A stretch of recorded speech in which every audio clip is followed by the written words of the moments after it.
국민들이 좀 오해할 수 있기 때문에 위원장 직권으로 여쭤보겠습니다.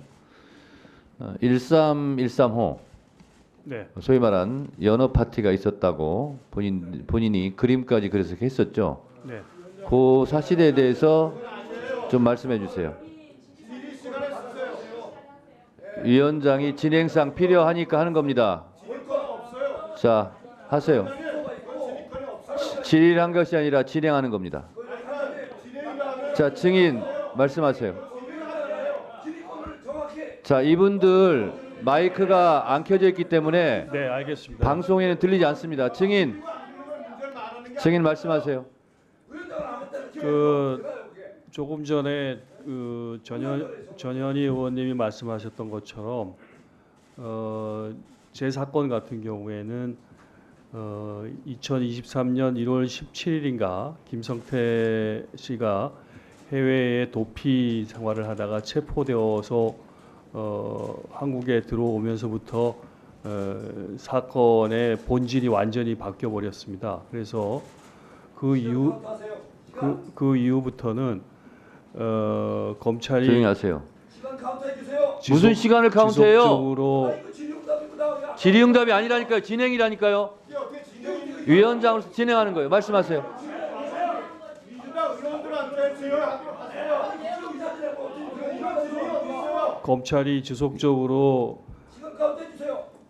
그 유력한 대통령 후보였었고 또 제1야당의 대표였었던 이재명 대표를 그 아까 전현희 의원님께서는 뭐 스토킹처럼 그렇게 했다고 그러는데 제가 그 당시에 느꼈을 때는 무슨 검찰이 그 무슨 전리품을 하나 획득한 것처럼 이재명 대표의 그 아까 말씀하신 그대로 변호사법 위반 사건, 변호사비 대납 사건에 대해서 아무런 혐의가 나오지 않자 그 쌍방울에 김성태 씨를 체포하고 난 뒤에 그 사람을 중심으로 해가지고 다시 그 갑자기 무슨 방북 비용을 대납했었다는 사건으로 사건의 본질을 완전히 바꾸어 버리면서 그 과정에서 다른 사람은 끼어들지 마세요. 그 과정에서 경고합니다. 경고하세요. 그 과정에서 1차 경고합니다. 검찰의 송석준, 유상범 1차 경고합니다. 지속적이고 의사진행 방해하지 마세요. 145조 1항에서 경고합니다. 검찰의 자, 지속적이고 강압적인 네, 말씀하세요. 회유와 압박이 계속되어졌습니다. 그래서 아까 위원장님께서 질문하신 바와 같이 수원지검 1313호 검사실 박상용 검사실에서 저희들 사건 관계자들 저를 포함해서 김성태 씨, 방용철 씨, 안부수 또 그밖에 쌍방울의 그 회사 쌍방울의 직원들 임원을 포함한 직원들 수명 이들이 거의 2달 정도 1313호실 바로 앞에 있는 창고라고 쓰여져 있는 공간에서 계속적으로 같은 공간에 같이 있으면서 대질이라는 명분하에 진술을 어떻게 같이 할 것인가를 지속적으로 맞추었고 그 과정에서 진술이 틀리면 서로 교정을 해주는 이른바 진술 세미나를 반복적으로 했습니다. 그래서 그것이 어느 정도 좀 성안이 되면은 이제 그 조서를 받아가지고 그 조서에서 그런 내용들을 하고 그럼에도 불구하고 이것이 워낙 허구의 사실이기 때문에 그 조서는 서로의 얘기가 다 틀립니다. 그럼 다시 또 불러갖고 또 다시 또 맞추고 이런 일들이 반복적으로 이루어졌었고 그 과정에서 저희들에게 그 수감되어져 있는 저희들에게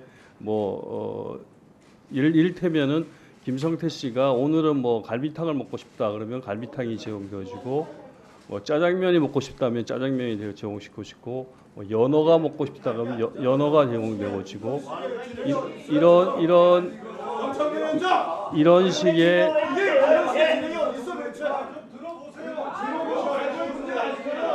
그런 것들이 지속적으로 이루어졌었고 그것은 어차피 오늘 청문회에서 의원님들의 자, 계속하세요. 질문으로 계속 자, 진술이 앉으세요, 이루어질 앉으세요. 거기 때문에 제가 그 부분에 대해서는 뒤에 증언에서 소상하게 정황을 말씀드리도록 자, 앉으세요.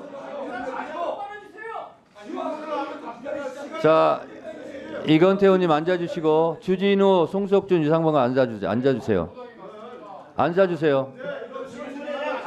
앉아주세요. 앉아주세요. 자, 이화영 증인 예. 들었고요. 결론적으로 짧게 그러면 결국은 박상용 검사 1313 우리 지금 얘기하고 있는데 소위 말하는 연어 파티, 술 파티, 진술 세미나가 있었습니까? 네, 당연히 있었습니다. 여러 차례 있었습니다. 여러 차례 그렇습니다. 법정에서는 한 차례 정도 얘기하지 않았나요? 술을 마신 건 한 번이었었고 예. 그 이외에 다양한 음식을 제공해 갖고 같이 모여 가지고 음식과 다가를 즐기면서 대화를 하고 있었던 것은 뭐 수십 회라고 할 수 있습니다. 거의 네. 같이 출정했었던 거의 모든 날들은 그 창고라는 공간에 모여 가지고 누가 사왔는지는 모르겠지만 여러 가지 다가와 또 외부에서 들어온 음식을 먹으면서 그와 같은 뭐 대화를 계속 지속적으로 반복했고 조서를 쓰는 날은 그렇게 대화를 하다가 상황이 좀 무르익어 갖고 서로 말이 좀 맞아 들어가면은 조서를 쓰고 그러지 않은 날은 그냥 돌려보내고 아니면은 그 과정 속에서 뭐 다른 변호사를 면담을 시킨다든가 다른 사건 관계자들을 면담시킨다든가 이렇게 해갖고 저를 끊임없이 회유하고 압박한 그런 네, 과정들이 알겠습니다. 있었습니다. 네. 증인의 말에 의하면 그 각종 음식 중에는 연어만 있었던 것이 아니고 짜장면, 갈비탕 등 이런 음식 제공도 있었고 실제로 대지를 빌미로 명분으로 진술 세미나 같은 형태가 있었다라는 것을 지금 말씀하시는 거고 그것도 수십 차례 있었다 이렇게 말씀하시는 거죠? 그렇습니다. 네, 알겠습니다. 자, 의원님들이 여야 불문하고 각자 주장만 하시기 때문에 증인으로서는 답답할 수 있어요. 그리고 국민들로서도 왜 자기 주장들만 하나 증인을 불러놓고 왜 조용히 하세요. 그래서 위원장으로서 국민들의 알 권리 차원에서 그런 부분을 진행을 하고 있다는 말씀을 드립니다. 너무 열내지 마세요. 증인의 입이 두렵습니까? 너무 열내지 마세요.